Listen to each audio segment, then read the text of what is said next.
Welcome student. तो आज हमने अभी तक जो मैट्रिक्स का था, मैट्रिक्स के हमने कॉन्सेप्ट डिस्कस कर लिए थे, प्रीवियस ईयर के क्वेश्चन डिस्कस कर लिए थे।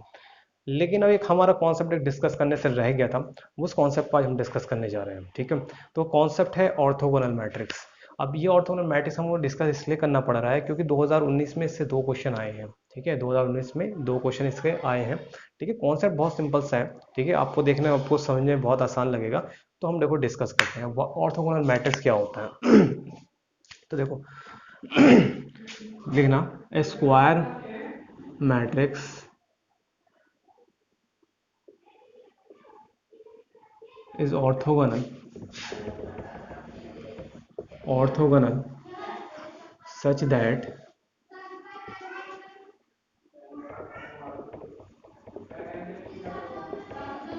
ए इंटू ए का transpose equal to I.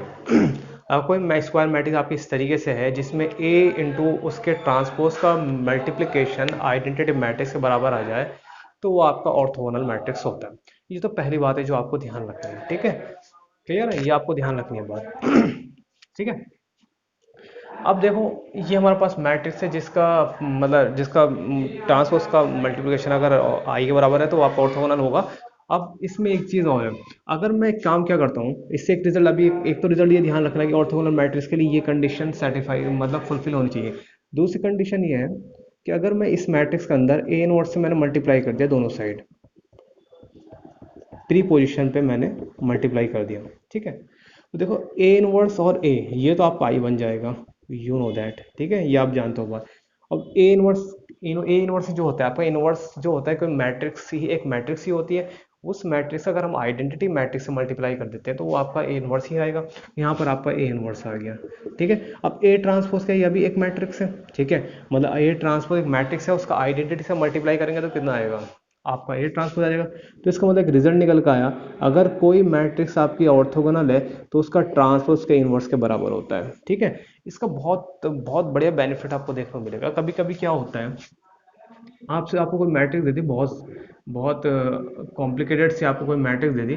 Suppose that ये दे दिया 2 - 4 एंड 4 - 2, आपको मैट्रिक्स दे दी 4+2, ठीक है। ये एक मैट्रिक्स दी आपको। आपसे कहा है कि ये एक मैट्रिक्स है, इसका ए इनवर्स निकालो। एक तो लॉजिक मैंने बता रखा है, ए इनवर्स जो होता है adjoint A upon determinant A, adjoint A upon determinant A. Clear, तो आप उस तरीके से निकाल लेंगे, ठीक है। एक तो तरीका वो है।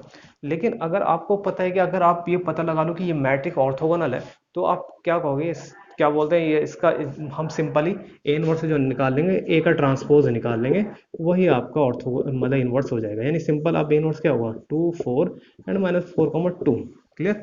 अब यहाँ पर आपको एक प्रॉब्लम ये आई है कि सर, अगर हम ए इंटू ए का ट्रांसपोज निकालें, उनका मल्टीप्लाई करके देखें, वो थोड़ा सा लेंदी प्रोसीजर है, ठीक है। वो लेंदी प्रोसीजर, हाँ भाई लेंदी प्रोसीजर तो है। तो उससे आसान तो आपको वही पड़ेगा कि एडजॉइंट अपॉन डिटर्मिनेंट है, ठीक है। तो अब कब कहोगे सर, कोई टेक्निक, कोई ट्रिक बता दीजिए जिससे हम एकदम पहचान लें कि ऑर्थोगोनल मैट्रिक्स क्या होता है, ठीक है। तो मैं आपको एक ट्रिक बता रहा हूँ, ठीक है। ट्रिक आपकी बहुत अच्छी ट्रिक है, देखो क्या है। क्लियर।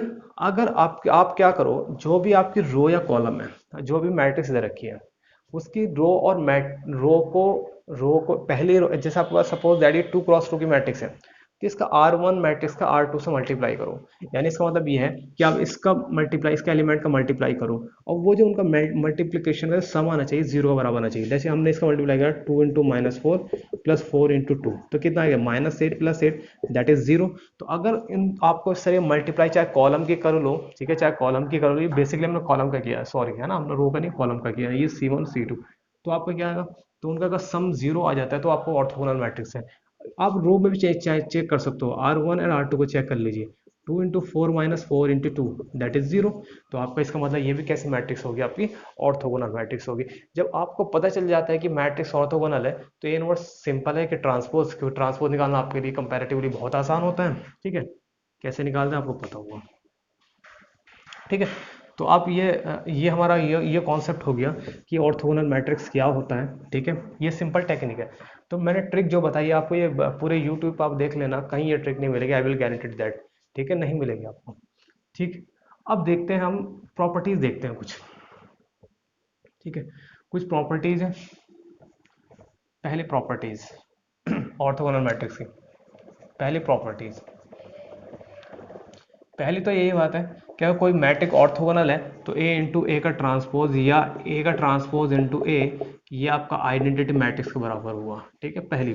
दूसरी बात कि अगर आपकी कोई मैट्रिक्स ऑर्थोगोनल है तो ए इनवर्स इक्वल टू ए का ट्रांसपोज के बराबर होगा। ठीक है। तीसरी चीज, अब आप एक बात जानते हो, ए इंटू ए का ट्रांसपोज कितना होता है? आई होता है। अगर मैं दोनों साइड डिटर्मिनेंट ले लेता हूँ तो डिटर्मिनेंट ए इंटू डिटर्मिनेंट ए का ट्रांसपोज इक्वल टू डिटर्मिनेंट आई। अब इनका डिटर्मिनेंट ए इंटू डिटर्मिनेंट ए का ट्रांसपोज, ठीक है, आई का डिटर्मिनेंट कितना होता है आपका? वन। ठीक है, वन होता है। आइडेंटिटी मैट्रिक्स का डिटरमिनेंट कितना होगा? ऑलवेज वन होता है, चाहे टू इंटू टू हो, थ्री इंटू थ्री हो, फोर इंटू फोर। अब एक बात मैंने बताई थी, अगर कोई मैट्रिक्स है उसका उसका जो डिटरमिनेंट होता है उसके ट्रांसपोज मैट्रिक्स के डिटरमिनेंट के बराबर ही होता है। इसका मतलब ये हुआ, इसका मतलब ये हुआ determinant A into determinant A equal to one, determinant A square equal to one, तो determinant A equal to plus minus one. ठीक है। तो अगर आपको कोई ऑर्थोगोनल मैट्रिक्स है तो पहले आपको ये पहली बात ये ध्यान रखनी पड़ेगी, ये रिजल्ट आपको सेटिफाई होना चाहिए। दूसरा, ये अगर ऑर्थोगोनल पता चल गया तो ए इनवर्स ए का ट्रांसपोज। तीसरा, अगर कोई ऑर्थोगोनल मैट्रिक्स है तो डिटर्मिनेंट ए जो होगा प्लस माइनस वन होगा। ठीक है, तीन चीज आपको अभी तक क्लियर है। ठीक है।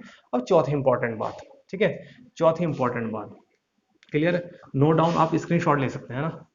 चौथी इंपॉर्टेंट बात, अगर कोई ऑर्थोगोनल मैट्रिक्स है, ठीक है, चौथी बात, सपोज दैट एक मैट्रिक है A is orthogonal matrix, orthogonal orthogonal matrix.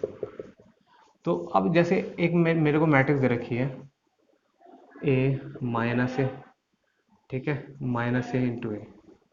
ठीक है, अगर कोई आपकी ऑर्थोगोनल मैट्रिक्स है, ठीक है, ऑर्थोगोनल आप चेक भी कर सकते हो, वैसे भी आपको पता चल रहा है minus A square that is, sorry, ये हो जाएगा minus A square plus A square. आप सम करके देखो तो आपको कितना आ जाएगा?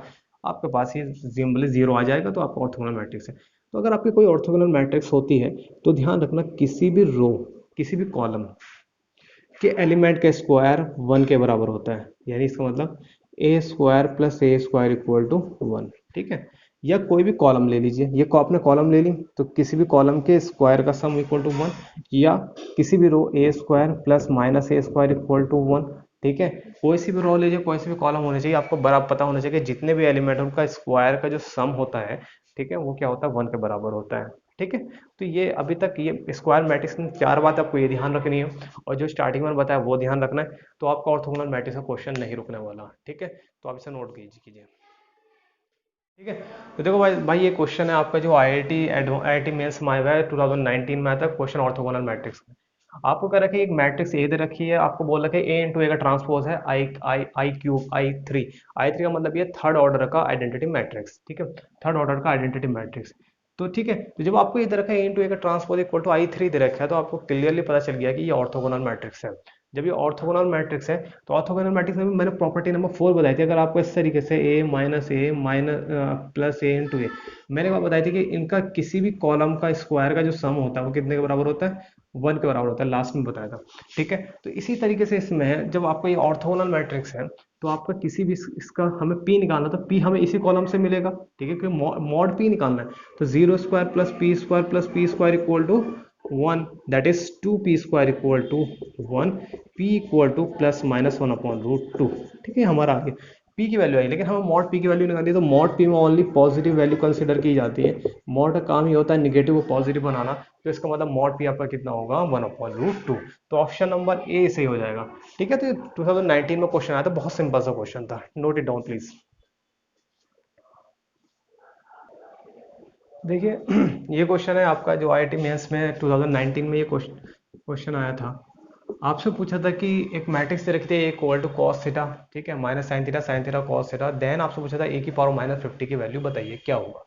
ठीक है, देखो एक बहुत इंपॉर्टेंट बात है, पहले तो आपको मैंने बता रखा है कि पहले आप क्या करो आप इस मैट्रिक्स को चेक करके देख सकते हैं। तो मैंने क्या बताया था, आप दो कॉलम को मल्टीप्लाई करके देख लीजिए। ठीक है, दो कॉलम को मल्टीप्लाई करके देख लीजिए। आपने इस वाले कॉलम को इससे मल्टीप्लाई करके देखा तो आपने देखा जीरो आएगा। ठीक है, आप देख सकते हैं, तो minus sine theta cos theta plus cos sine theta cos theta. तो इसका मतलब अगर ऐसा है, अगर दो कॉलम को मल्टीप्लाई करने के बाद जीरो आ जाता है तो आप डायरेक्ट वे में कह सकते हैं कि वो ऑर्थोगोनल मैट्रिक्स है। ठीक है। ठीक है।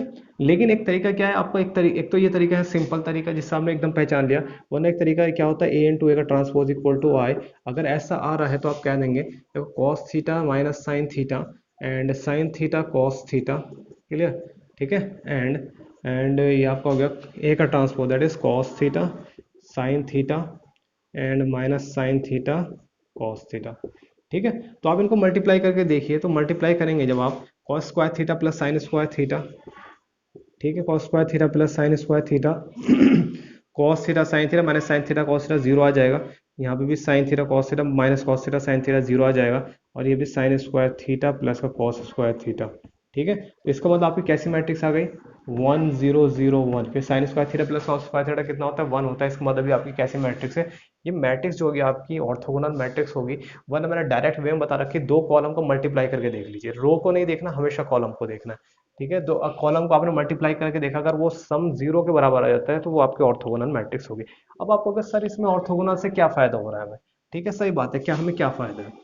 एक बात मेरे को ये बताओ, मैं अगर कोई मैट्रिक्स ऑर्थोगोनल है तो आपको पता है कि ए इनवर्स जो होगा ए के ट्रांसपोज के बराबर होगा, होगा नहीं होगा। तो ए इनवर्स कितना हो गया, अब ए का ट्रांसपोज कितना हो जाएगा, cos theta sine theta and minus sine theta cos theta. और एक चीज ध्यान रखिए, बड़ा फेमस एग्जाम्पल है, ऑर्थोगोनल मैट्रिक्स का बहुत फेमस एग्जाम्पल है। आप ऐसे इसे ध्यान रख सकते हैं। ठीक है। ए इनवर्स से आपको बहुत सारी बुक्स में आपको मिल जाएगा, एनसीईआरटी में भी ये एग्जाम्पल है एक, मिसलेनियस से पहले तो उसमें भी आपका क्वेश्चन। तो ए इनवर्स को आपने इस तरीके से लिख दिया। ठीक है। क्लियर। अब देखो, अगर मैं ए इनवर्स की जगह माइनस एन से मल्टीप्लाई कर दूं, ठीक है, तो आपका कितना हो जाएगा, अब थीटा, यहाँ थीटा के पास में क्या आ जाएगा, कॉस एन थीटा। ठीक है। Cos minus cos n theta, क्योंकि ए इनवर्स आपका कितना था, ए इनवर्स आपका ये था। तो अब मैंने एन वन की जगह क्या लिख दिया, एन लिख दिया, वन की जगह मैंने क्या लिख दिया, एन लिख दिया। तो जहां जहां वन है, यहाँ पे वन है, यहाँ वन है, तो सब जगह एन लगा दीजिए। तो that is sine n theta and this is minus sine n theta and this is cos n theta. ठीक है। इस तरीके से हमने लगा दिया। तो ए की पावर माइनस एन मेरे पास आ चुका है। ठीक है। अब मेरे को क्या चाहिए, ए की पावर माइनस 50 चाहिए मेरे को, सिंपल है ना, ए की पावर माइनस 50 चाहिए, है ना। तो मैं एन को कहाँ से रिप्लेस कर दूंगा, एन को मैंने रिप्लेस कर दिया 50 से, तो ए की power minus 50, that is cos 50 theta, 50 theta sine 50 theta and minus sine 50 theta cos 50 theta. ठीक है। ये आपका आ गया। क्लियर।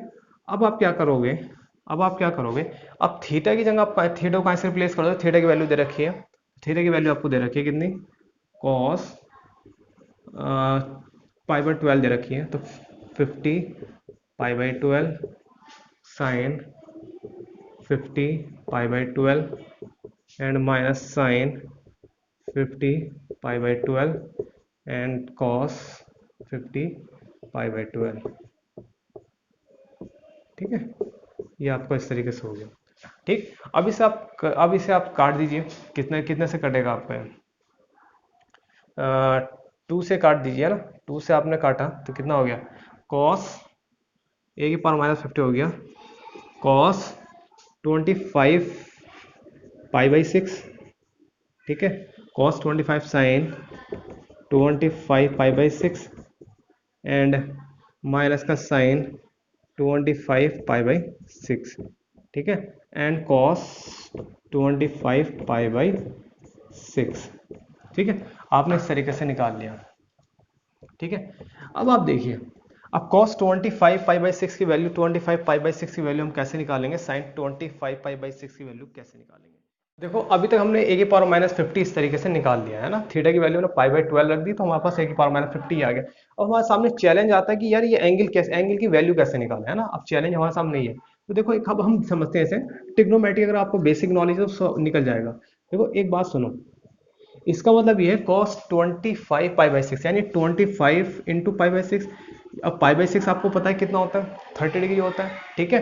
कॉस 30 डिग्री, क्लियर, मतलब ये 30 होता है, आपको पता है। अभी को बताऊं कि अगर मैं पाई तक देखो, एक 90 डिग्री कवर करने में हमें तीन तीन 30 डिग्री के एंगल आते हैं, यानी 30 60 90। ठीक है। ये बात तीन एंगल आते हैं। ठीक है। इस तरीके से 1 2 एंड 3, क्लियर, तीन आते हैं। और यहाँ पर कितना आएंगे, तीन एंगल यहाँ पर आएंगे आपके। इस तरीके से, ठीक है, एक, वन, टू एंड थ्री, ठीक है।